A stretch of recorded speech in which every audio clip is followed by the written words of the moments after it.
ก็ตรงนักหนาแล้วยังจะมาใช้ความเย็นชาฆ่าเธออกตรงผมจิตคิดว่า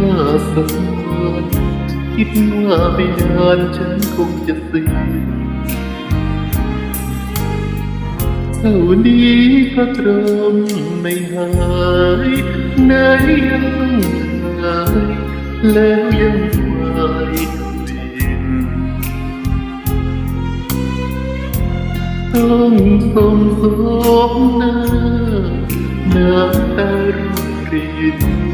ไหลลงดินเลือนรินจากเธออย่า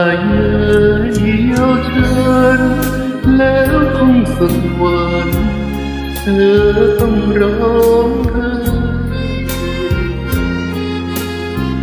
วันนี้ปรีดาพรุ่งนี้ปราชัยแล้วจะเจ็บใจโทษใครเล่าเท่านี้ก็ตรงจะช้ำรักคำเท่าใดฉันยังอภัยให้เสมอไม่เคยลืมโกรธคิดลงโทษเธอแล้วใครเล่า